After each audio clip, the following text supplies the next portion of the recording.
নমস্কার। বাংলার আবাস যোজনার টাকা কবে অ্যাকাউন্টে পৌঁছবে, এই প্রশ্ন কিন্তু অনেকের মধ্যে ছিল। একমাত্র দা ওয়াল শনিবার লিখেছিল যে এই টাকা মমতা বন্দ্যোপাধ্যায় পৌঁছে দিতে চাইছেন মঙ্গলবার অর্থাৎ 17 তারিখে। ঠিক তেমনটাই হচ্ছে।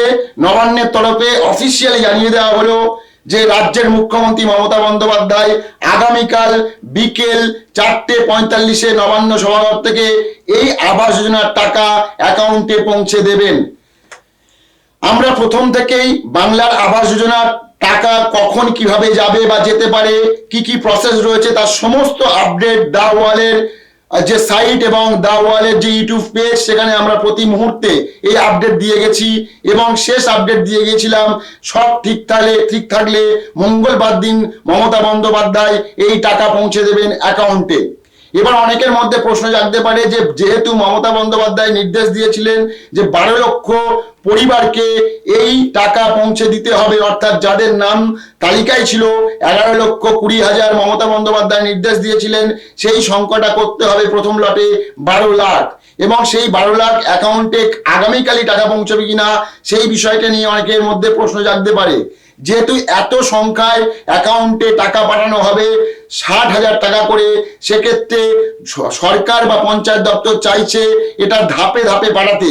তবে পঞ্চায়েত দপ্তর, কিছুক্ষণ আগে আমি এক সিনিয়র অফিসারের সঙ্গে কথা বললাম, তিনি এটা পরিষ্কার করে বলছেন যে এই যে 12 লক্ষ পরিবারের অ্যাকাউন্টে যে টাকা ঢুকবে এই টাকাটা আমরা প্রথম দিনই চাইছি 8 থেকে 10 লাখ অ্যাকাউন্টে টাকা পৌঁছে দেওয়া। আবারও বলবো 12 লক্ষের মধ্যে 8 থেকে 10 লক্ষ অ্যাকাউন্টে আগামীকাল মমতা বন্দ্যোপাধ্যায় কিন্তু তোমার রিমোট টেপার মাধ্যমে এই টাকা পৌঁছে দিতে চাইছেন বা পৌঁছে দেবেন আগামীকাল।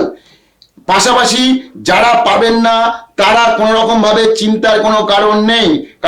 এই জন্য আপনাদের মনে থাকবে দা ওয়ালেই আমরা লিখেছিলাম যে এই টাকা দেওয়া শুরু হবে 15 ডিসেম্বর থেকে 30 ডিসেম্বরের মধ্যে, অর্থাৎ 15 দিন ধরে কিন্তু এই টাকা পাঠানো হবে।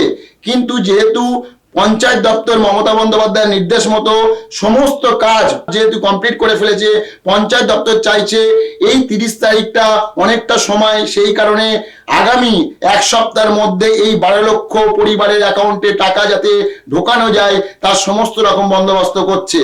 অর্থাৎ আগামীকাল একসঙ্গে মমতা বন্দ্যোপাধ্যায় যে রিমোট টিপবেন এবং যার মাধ্যমে টাকা পৌঁছবে সেই টাকার যে সংখ্যাটা বললাম প্রায় 8 থেকে 10 লাখ, যা সংখ্যাটা শুনলে কিন্তু যথেষ্ট মনে হবে যে কোনো দপ্তর থেকে বা যে কোনো সরকারের থেকে একসঙ্গে এত মানুষের অ্যাকাউন্টে টাকা পৌঁছবে, এটা সবার জন্য খুশির খবর। এখানে ব্যাকগ্রাউন্ডে কিছু তথ্য দিয়ে রাখি আপনাদের এই জন্যই, কারণ এই যে বাংলার আবাস যোজনা এই টাকা একটা সময় কেন্দ্রীয় সরকার তাদের যে 60% টাকা সেই টাকা দেয়া হতো, কিন্তু দেখা যাচ্ছে যে গত 2 বছর ধরে কেন্দ্রীয় সরকার টাকা দিচ্ছে না। এই অভিযোগ বারবার করেছেন রাজ্যের মুখ্যমন্ত্রী মমতা বন্দ্যোপাধ্যায়, পাশাপাশি অভিষেক বন্দ্যোপাধ্যায় তৃণমূল কংগ্রেসের সাধারণ সম্পাদক, এবং পরবর্তী সময় সিদ্ধান্ত নিয়েছিলেন যে এই টাকা কেন্দ্রীয় সরকার না দিলে এই টাকা রাজ্য সরকার দেবে, এবং রাজ্য সরকার এই যে প্রকল্প এই প্রকল্পের নাম দেওয়া হবে বাংলার বাড়ি, এবং বাংলার বাড়ি হিসেবেই যে প্রকল্প সেই প্রকল্পের টাকা আগামীকাল পৌঁছে যাবে। সব মিলিয়ে বড়দিনের আগে যে খুশির খবর, সেই খুশির খবর কিন্তু আগামীকাল আরো পরিষ্কার হবে এবং নবান্ন সভাঘর থেকে এই টাকা পৌঁছে যাবে। এখন দেখার বিষয় যে আগামীকাল যে টার্গেট করা হচ্ছে, পঞ্চায়েত দপ্তর টার্গেট করছে 8 থেকে 10 লক্ষ পরিবারের অ্যাকাউন্টে এই টাকা পৌঁছে দেওয়া, সেটা কতটা তোমার সম্ভব হয়। এবং যারা পাবেন না তাদের কিন্তু আগামীকাল থেকে শুরু হচ্ছে টাকা দেওয়া ঠিকই, পরবর্তী সময় প্রত্যেক দিন এই টাকা পাঠানো হবে। অর্থাৎ যদি 8 লাখ পাঠানো হয়, আগামীকাল যে 4 লাখ বাকি থাকবে তা যত তাড়াতাড়ি সম্ভব ধাপে ধাপে পাঠিয়ে দেওয়া হবে, এবং সেইটা টার্গেট রাখছে পঞ্চায়েত দপ্তর যে অফিসিয়ালি যে 30 ডিসেম্বর বলা হয়েছিল সেইটা 15 ডিসেম্বরের মধ্যে যাতে কমপ্লিট, ক্ষমা করবে, 20 ডিসেম্বরের মধ্যে যাতে কমপ্লিট করা যায় সেই চেষ্টায় তারা করছেন। এবং কিছুক্ষণ আগে পঞ্চায়েত দপ্তরে যেমনটা বলছিলাম এক সিনিয়র অফিসারের সঙ্গে কথা হলো, তিনিও বলছেন যে আমরা চেষ্টা করব এই টাকা 20 ডিসেম্বরের মধ্যে সবার অ্যাকাউন্টে পৌঁছে দিতে। এবার এরপর যদি টাকা না পৌঁছয় কিন্তু তার নাম তালিকায় রয়েছে, সেক্ষেত্রে কি করতে হবে? সেক্ষেত্রে বিডিও অফিসে গিয়ে যে তাদের যে অভিযোগ বা টাকা যে ঢোকেনি সেই বিষয়টা জানাতে হবে। বিডিও বিষয়টা চেক করবে, রিচেক করার পরে যদি জেনুইন হয় আবার সেই অ্যাকাউন্টে টাকা পৌঁছে যাবে। কারণ অনেক সময় তোমার অ্যাকাউন্টে সমস্যা থাকে, অনেক সময় টেকনিক্যাল সমস্যা থাকে, ব্যাংকের সার্ভার ডাউন থাকে, সেক্ষেত্রে টাকা পাঠিয়েও কিন্তু তোমার সরকারের অ্যাকাউন্টে ফিরে আসে। অর্থাৎ পরবর্তী সময় যখন বিডিও অফিসে এই ধরনের কোনো অভিযোগ জমা পড়বে সেই টাকা আবার সরকার পাঠিয়ে দেবে। অর্থাৎ কারোর চিন্তা করার দরকার নেই।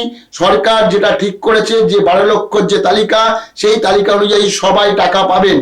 এখানে বলে রাখি, এই টাকা পাঠানোর যে সিস্টেম, সেই সিস্টেম নিয়ে এবারে কিন্তু নবান্ন বা পঞ্চায়েত দপ্তর অত্যন্ত কিন্তু তোমার বলতে পারো তোমার সিকিউরিটি বজায় রাখছে, নিরাপত্তা বজায় রাখছে। কেন? আমরা জানি সাম্প্রতিক সময়ে ট্যাব কেলেঙ্কারি, ট্যাবের টাকা সরকার পাঠাতে গিয়ে সেই টাকা কেলেঙ্কারি হয়। যাদের অ্যাকাউন্টে যাওয়ার কথা সেই অ্যাকাউন্ট হ্যাক করে অন্যরা পেয়ে যায়। এইটার পরে রাজ্য সরকার চাইছে যে টাকা এত পরিমাণ টাকা, সেই টাকা যখন পাঠানো হবে সমস্ত রকম সিকিউরিটি বুঝে এবং সমস্ত রকম ভাবে বন্দোবস্ত করেই সেই টাকা পাঠাতে হবে, যাতে কোনো রকম কোনো অসাধুর কোনো খপ্পরে না পড়তে হয়। অর্থাৎ সব মিলিয়ে আগামীকাল রাজ্য সরকারের কাছে একটা বলা যেতে পারে মেগা শো এই জন্য বলছি, সরকারি রাজ্য সরকারের যে টাকা, এই পরিমাণ টাকা সাধারণ মানুষের কাছে যাবে। এবং মমতা বন্দ্যোপাধ্যায় বলেছিলেন এই টাকা যাদের মাথায় ছাদ নেই, যাদের বাড়ি নেই, তাদেরকে এই টাকা দেব। অর্থাৎ একসঙ্গে প্রায় যদি আমি 8 লক্ষ সংখ্যাটা ধরি কালকের জন্য বা মঙ্গলবারের জন্য, তাহলে কিন্তু টাকার সংখ্যাটা, টাকার পরিমাণটা কিন্তু কম নয়। সব মিলিয়ে আগামীকাল যারা বাড়ি পাচ্ছেন তাদের জন্য বড় খুশির খবর। এখন দেখা যাক যে মঙ্গলবার মমতা বন্দ্যোপাধ্যায় রিমোট টেপার মাধ্যমে মোট কত সংখ্যার মানুষ বা কতজন এই টাকা আগামীকাল পাচ্ছেন। সেই সমস্ত আপডেট প্রত্যেকটা সময় যেমন আমরা আবাস নিয়ে দিয়ে গেছি প্রথম দিন থেকে, আগামীকালও চোখ রাখুন আমাদের দা ওয়ালে এবং সমস্ত রকম আপডেট এই ওয়ালের মাধ্যমে আপনারা দেখতে পাবেন। নমস্কার।